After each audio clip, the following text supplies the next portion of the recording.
ఈయన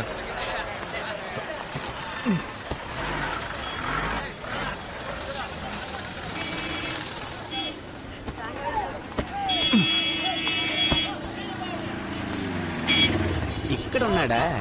చేసే పని మీద ఇంత శ్రద్ధ ఉండకూడదు, పైగా నాతో ఉంటూ. రే మావా ఆగు. ఏంట్రా ఏంట్రా అని అడుగుతావేంట్రా? మన ఇద్దరం ఆ పిల్ల వెనకాల 40 రోజుల పాటు తిరిగాం. తను నిన్ను ప్రేమిస్తుందో లేదో తెలుసుకోకుండా నీ పాటికి నువ్వు మూటలు మోసుకుంటున్నావు. నువ్వు రా మావా, వెళ్ళి ఆ పిల్లని చూద్దాం. లేదంటే ఆ ముసలిదాని తిట్లు నేను భరించలేను. రేయ్, నువ్వే చెప్పినావు కదా మన 40 రోజుల పాటు అమ్మాయి వెనక తిరిగినావని. నిజంగా ఆ పిల్లకే గానీ నేను నచ్చుంటే నన్ను వెతుక్కుంటూ వస్తుంది. రాలేదంటే వస్తే నేను అదృష్టవంతుడిని, రాలేదంటే నేను అర్హత లేనోడిని. వస్తుందంటావా? వస్తుంది.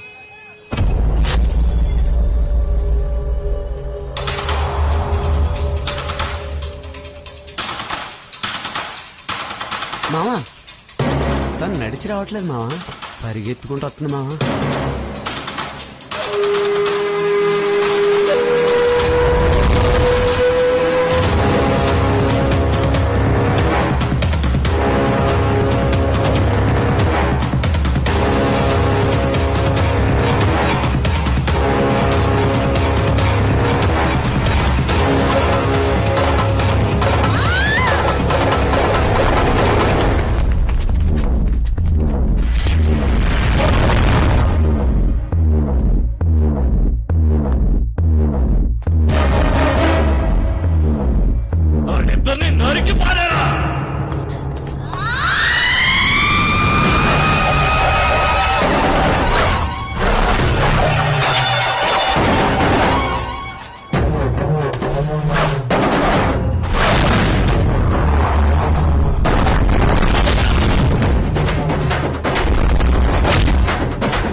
ఏమనుకుంటున్నావు నీ మనసులో?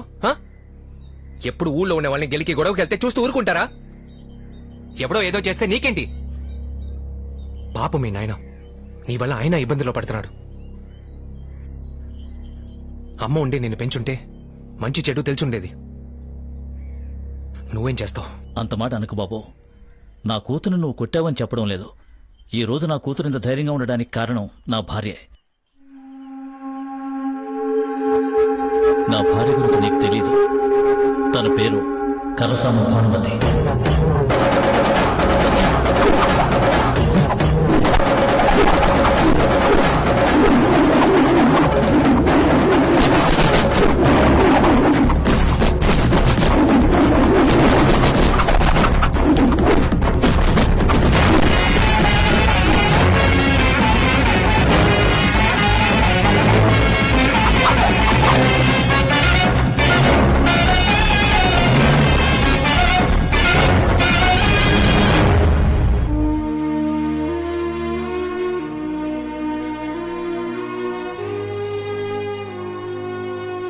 నా భార్యలో నాకు బాగా నచ్చింది తన ధైర్యము, నిలదీసే గుణమే. ఆ గుణమే తన పాలిట శత్రువైంది. ఈరోజు ఎన్నో పదవులు తన చేతిలో ఉంచుకున్నాడే రోలెక్స్ బాచి. వాడింతకు ముందు సున్నపు కాలువలో ఒక మామూలు కూలీగా పనిచేసినాడు. వాడికున్న ఒకే ఆస్తి వాడి ధైర్యం. ఆ ధైర్యంతో పాపంపేటలో వాడు చేసిన రౌడీయిజం సెటిల్మెంట్లే వాడిని కౌన్సిలర్ని చేశాయి.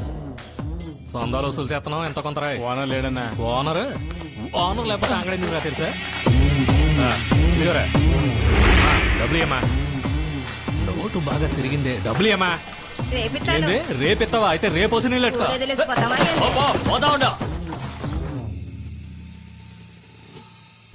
అలా రేషన్ బియ్యాన్ని భైరవుడు రైస్ మిల్లుకి తీసుకెళ్లేటప్పుడే వాడికి పాపారావుకి పరిచయం ఏర్పడింది. సరిగ్గా అదే రోజు పాపంపేట మాజీ చైర్మన్ కిట్టు పార్టీ మీటింగ్ లో భైరవుని ఎదిరించి మాట్లాడాడు. ఇలా చూడు కిట్టు, అన్న ఏమనుకుంటున్నారంటే ఈసారి ఆ పదవికి మన పాపారావుని నిలబెట్టాలని అనుకుంటున్నారు. అందుకని నువ్వేం దిగులు పడమాక, అయ్యగారు నీకేదోడు చేస్తారు. ఏందే చేస్తారా? ఈయనేం చేయగలరు? అట్లా చేసిన ఎవరు చేయించుకుంటారు? అవును, మన పార్టీలో పదవి ఇవ్వడానికి ఈయనెవరు? ఈయన హోటల్లో పార్టీ మీటింగ్ పెడితే పార్టీ ఈయనదైపోద్దా? నాకు తెలియగలుగుతున్నా, నువ్వు మన పార్టీ జిల్లా కార్యదర్శివా లేదా ఈ వెనక జొల్లు గాచుకునే కార్యదర్శివా? ఒరే పాపారావు, నువ్వు బాచి పాపంపేటలో నాకు పోటీ. ఇలా చూడండి, పాపంపేటకి నేనే చైర్మన్. నేను మాత్రమే చైర్మన్. చూడరా బాసి, ఆ కిట్టిగాడు ఉన్నంత వరకు రాజకీయాల్లో ఆడి సోటికి నేను బాలేను, నా సోటికి నువ్వు రాలేవు. ఆడి అడ్డు మనం తాగం చేసుకున్నాం అనుకో, బైరుడు మనసులో మనకు సోటు ఉంటది. అన్న మనసులో సోటిస్తే ఈ అన్న సోటు నీకే.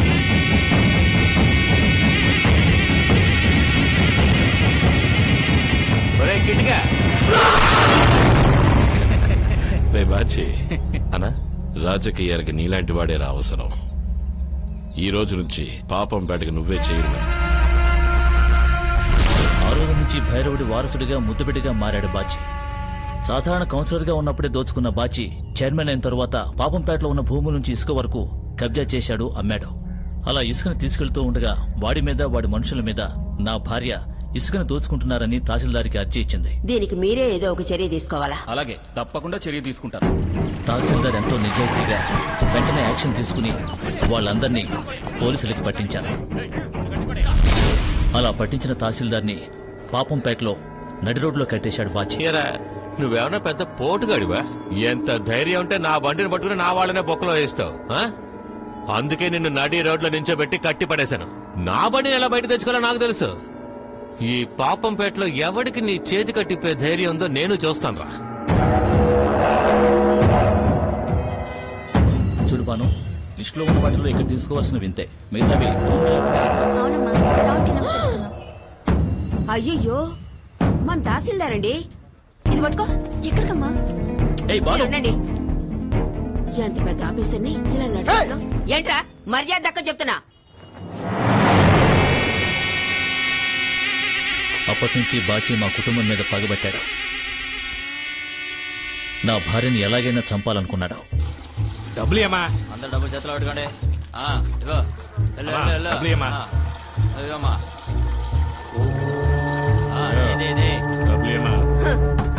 దేనికే గవర్నమెంట్ పోస్ట్ అనేళ్ళకి నీకెందుకు డబ్బులు? ఏంది ఇక్కడ కౌన్సిలర్ మేమే డబ్బులు అడిగితే ఇయ్యాలా?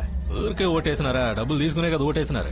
డబ్బులు ఇవ్వకపోతే నీళ్ళు నీ గురించి ఎక్కడికెళ్ళి చెప్పి నేనేం చేయాలో నాకు తెలుసురా. ఏడకపోయి చెప్పుకుంటావో చెప్పుకో. ఎల్లు రామా డబ్బులు ఏమా? నెల పుట్టి ఇంకా 5 రోజులు కూడా కాలేదు, ఇంతలోనే ఏ సరుకులు లేవంటే ఏం చేయాలి మేము? ఇప్పుడు ఎవరక్క లేదని చెప్పింది, సరుకు అయిపోయిందని చెప్తున్నాం. 10 రోజులు పోయాక రండి ఇస్తాం. ముందు జనాన్ని తీసుకుని ఇక్కడి నుంచి పోక. 10 రోజుల తర్వాత కాదు, ఈ రోజు లోపల ఉన్న సరుకులు తీసుకోకుండా వెళ్ళాం. మేము అదే చెప్తున్నాం. ఈ రోజు నువ్వు తినకుండా పోవు. తన్నులు సరుకు అయిపోయిందని చెప్తే పోమ్మా. సరిగ్గా సరుకు ఇచ్చారని ఆడితో గొడవ పడుతున్నావు. రా తల్లి రా. పోదాం. రే బామర్దే, ఏంది బావా? న్యాయం అడిగేదాంతో ఎప్పటికైనా సమస్య ఏదో ఒక విధంగా అడ్డుపడుతూనే ఉంటది. ఈ రోజు రాత్రే పక్కూరు కుర్రాళ్ళు పిలిపించి సరుకు ఖాళీ చేసేయి. అలాగే బావ.